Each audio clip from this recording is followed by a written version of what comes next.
Waalaikumsalam warahmatullahi wabarakatuh. Selamat pagi semua. Pagi Ibu.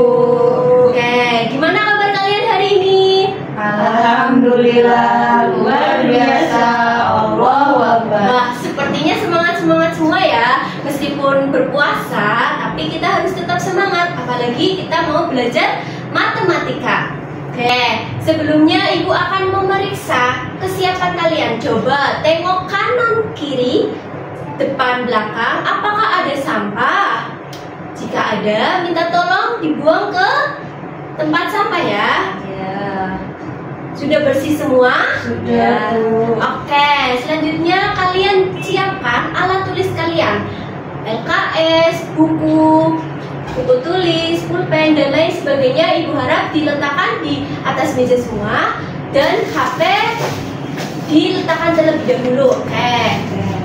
Sebelum mulai pembelajaran, Ibu akan memeriksa kehadirannya terlebih dahulu ya. Oke. Mbak Fatimah Hadir Bu. Oke. Mbak Nur Isma Hadir Bu. Mbak Sinta Nuria Hadir. Oke, hadir semua hari ini ya. Ya. Oke. Selanjutnya, sebelum memulai pembelajaran pada hari ini, alangkah baiknya kita berdoa menurut agama dan kepercayaan masing-masing. Berdoa dimulai. Oke, selesai. Oke, hari ini kita akan belajar tentang diagram pencar. Sebelumnya, apakah kalian pernah mendengar istilah diagram pencar? Belum ya, karena ini materi baru di kelas 11. Oke. Materi prasyarat dalam diagram pencar ini adalah kalian harus bisa menggambarkan titik koordinat, menentukan titik koordinat. Pada saat SMP, apakah kalian sudah belajar tentang titik koordinat? Sudah. Sudah ya. Nah, untuk menentukan titik koordinat, kemudian ada hubungannya dengan diagram pencar. Capaian pembelajaran pada hari ini di akhir fase F, peserta didik dapat melakukan proses penyelidikan statistika untuk data bivariat.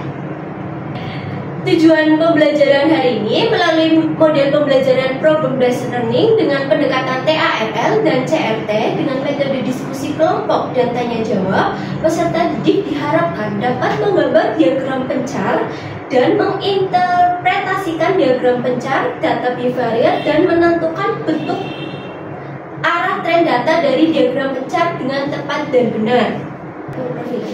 Ya, dalam proses pembelajaran pada hari ini, kalian harus menerapkan profil pelajar Pancasila. Yang pertama, beriman, bertakwa kepada Tuhan Yang Maha Esa, dan berakhlak mulia. Itu sudah diterapkan pada saat tadi kita berdoa ya. Kemudian bernalar kritis dalam nanti diskusi dan bergotong royong. Selanjutnya, nah sebelumnya ada motivasi pemantik. Motivasi terkait kegunaan statistika dalam kehidupan sehari-hari. Oke, bisa disimak terlebih dahulu ya.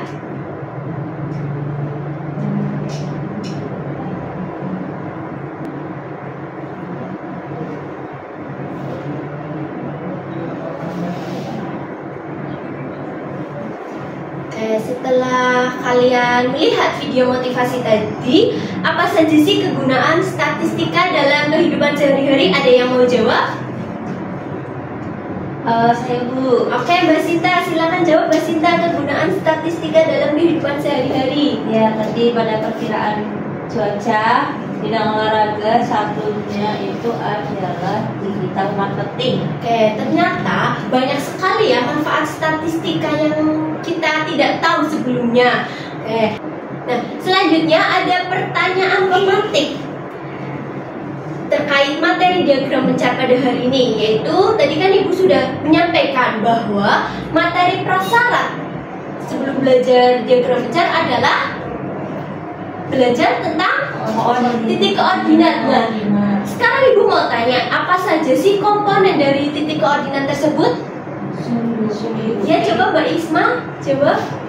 Sumbu X dan sumbu Y Bu. Oke, betul sekali. Komponennya itu ada dua, yaitu sumbu X dan sumbu Y. Nah, berapa? Berarti ada berapa sumbu? Dua. Ada dua sumbu. nama sumbunya itu apa saja? Sumbu X dan sumbu Y. Oke, sumbu X itu disebut apa ya? Absis. Absis. Kalau sumbu Y disebut Ordinat. ordinat. Oke. Nah, sekarang yuk kerjakan kuis. Ini nama kuisnya itu word wall. Ibu akan kirimkan linknya ke grup masing-masing grup kelas ya. Ya, sebelumnya apakah kalian membawa HP semua? Bawa. Apakah ada kuotanya semua? Ada. Ada ya. Oke, silahkan kalian isi. Waktu mengerjakannya 5 menit ya. Ya. Oke, sudah kalian isi semua? Ya. Sudah, lanjut ya. Ya. Nah, di sini ibu akan memberikan stimulus yaitu berupa soal cerita, di mana di sini disajikan soal cerita berupa wayang golek. Sebelumnya kalian pernah dengar nggak apa sih itu wayang golek? Kesenian daerah dari Tegal. Ya, betul sekali. Wayang golek itu salah satu seni pertunjukan tradisional yang telah menjadi warisan budaya penting di Kabupaten Tegal.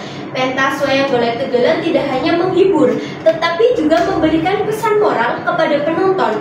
Melalui cerita dan adegan yang dimainkan oleh boneka, penonton diajak untuk merenungkan nilai-nilai kehidupan seperti kebaikan, kejujuran, dan keadilan. Wayang golek Tegalan juga menjadi daya tarik wisata di Kabupaten Tegal. Banyak wisatawan yang datang ke daerah ini khusus untuk menyaksikan pertunjukan wayang golek Tegalan. Berikut data penonton wayang golek yang diadakan di lapangan Tegal. Data tersebut dibedakan berdasarkan usia penonton, dimulai dari anak-anak sampai orang dewasa. Nah, ini datanya. Rentang usianya, anak-anak yang berusia 5-10 tahun itu total jumlah penontonnya itu 30 orang, sampai usia yang 60-70 tahun itu jumlah penontonnya itu 250 orang. Nah, kira-kira bagaimana sih pola penyebaran yang jadi dari data tersebut kalian buatlah diagram pencarnya. Ketika usia 5-10 tahun itu 30 orang, sampai usia 60-7 tahun itu 250 orang. Apakah bisa membuat diagram pencar semua? Apakah bisa menentukan titik-titiknya? Bisa ya. Oke. Setelah kalian menggambarkan diagram pencarnya, coba kalian perhatikan bagaimana sih pola penyebaran titik-titik yang telah digambar pada diagram tersebut. Apakah mempunyai kecenderungan semakin naik ke atas atau malah turun? Yuk, kira-kira jawabannya gimana ya? Naik. Ya, oke. Semakin naik ke kanan ya. Berarti kesimpulan seperti apa yang dapat kalian ambil? Kesimpulannya kira-kira seperti apa? Saya Bu. Ya, Mbak Isma, silahkan. Jadi semakin tinggi usia, semakin tinggi untuk menonton wayang golek. Oke, jadi kesimpulannya itu semakin tinggi usianya, semakin tinggi minat orang-orang untuk menonton wayang golek. Oke. Nah, berarti diagram yang digunakan untuk mempermudah hubungan tersebut namanya diagram pencar. Oke, betul sekali. Sampai sini apakah ada yang mau ditanyakan? Saya Bu mau tanya. Ya, Mbak Fatima, silakan. Bagaimana sih Bu caranya menentukan hubungan dari diagram pencar tersebut? Oke, baik Mbak Fatima. Untuk menentukan hubungannya itu ada, tadi kan nilainya ada naik atau maupun turun, itu disebut korelasi. Jika naik, tadi hubungannya grafiknya semakin naik ke atas, itu disebut korelasi positif. Namun sebaliknya, jika grafiknya turun, itu disebut korelasi negatif. Lalu ada juga yang tidak ada korelasi. Itu bagaimana jika grafiknya itu jika titik-titiknya itu menyebarnya tidak merata, jadi menggumpal keseluruhan, itu tidak ada korelasinya. Begitu Mbak Fatima? Ya Bu, terima kasih. Oke. Nah, selanjutnya silahkan kalian diskusi kelompok, Ibu akan bagikan kelompoknya itu berdasarkan hasil diagnostik tadi ya saat kalian mengerjakan. Oke, Ibu akan bagikan dulu LKPD-nya untuk kelompok 1, kelompoknya Mbak Fatimah, kelompok 2, kelompoknya Mbak Nur Isma, dan kelompok 3, kelompoknya Mbak Sinta.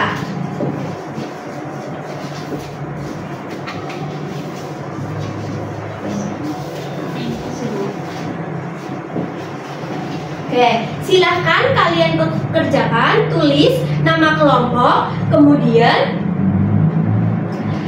lihat petunjuk pengerjaan LKPD ya. Kemudian di situ disajikan data. Silakan kalian kerjakan, waktunya 20 menit ya. Cukup nggak kira-kira? Cukup. Oke, silakan kalian kerjakan dulu.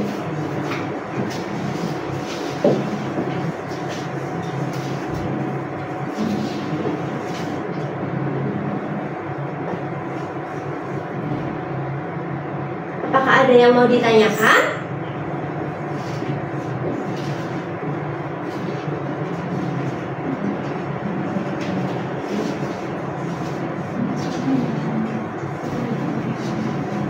Nah ini nanti begini.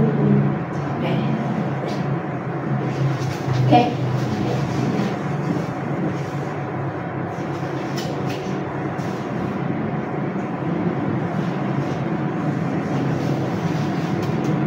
Oke, waktunya sudah habis ya. Silakan. Apakah ada yang mau mempresentasikan hasil diskusinya? Saya. Oke, Mbak Sinta dari kelompok berapa Mbak Sinta?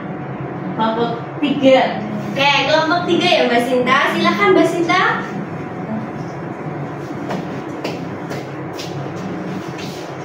Saya Walia. Assalamualaikum warahmatullahi wabarakatuh. Waalaikumsalam warahmatullahi wabarakatuh. Ya, sebelumnya perkenalkan, saya Sinta Nuria, perwakilan dari kelompok 3.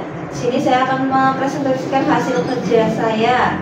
Oke, dari untuk jawaban B itu adalah pola penyebaran data cenderung naik. Yang C itu jawabannya adalah non-linear. D itu adalah korelasi positif sedang, dan yang terakhir itu semakin banyak pengunjung maka semakin tinggi omset penjualan. Sekian presentasi dari saya. Wassalamualaikum warahmatullahi wabarakatuh. Waalaikumsalam warahmatullahi wabarakatuh. Oke, terima kasih Mbak Sinta. Beri tepuk tangan untuk kelompok Mbak Sinta. Oke, untuk kelompok yang lain bagaimana? Apakah hasilnya sama? Sama Bu. Sama ya, oke.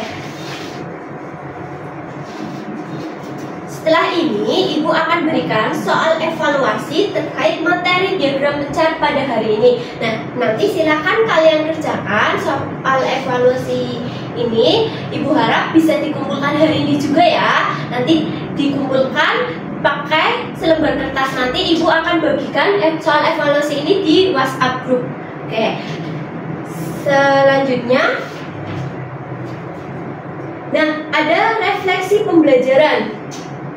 Kira-kira bagaimana sih perasaan kalian pada saat setelah mengikuti pembelajaran pada pagi hari ini? Senang. Senang? Oke, alasannya apa? Kenapa kalian senang mengikuti proses pembelajaran pada hari ini? Pelajarannya gampang. Pelajarannya mudah. Oke, apalagi? Diskusinya menarik. Oke, diskusinya menarik. Terus saat berdiskusi, apakah semuanya berjalan dengan lancar? Lancar. Lancar semua ya. Apakah semuanya berkontribusi dalam kelompok? Ya. Ya, oke. Kalian apa yang sudah Anda pelajari pada pembelajaran pada pagi hari ini? Diagram pencar. Terkait materi diagram pencar ya. Terus pada bagian apa yang kalian rasa itu materi tersebut sulit dipahami? Apakah ada? Tidak. Tidak ada. Alhamdulillah. Berarti hari ini materi diagram pencar itu kalian sudah bisa semua ya? Ya. Oke, karena kalian sudah belajar dengan baik pada proses pembelajaran hari ini, beri aplaus pada untuk kita. Oke, karena kalian sudah belajar dengan baik pada hari ini, beri aplaus untuk kita semua ya. Oke, sebelum Ibu mengakhiri pembelajaran pada hari ini, kita mengucapkan hamdalah bersama-sama. Alhamdulillah. Oke, sudah cukup ya. Ibu akhiri. Wassalamualaikum warahmatullahi wabarakatuh. Waalaikumsalam warahmatullahi wabarakatuh. Terima kasih, Bu. Oke,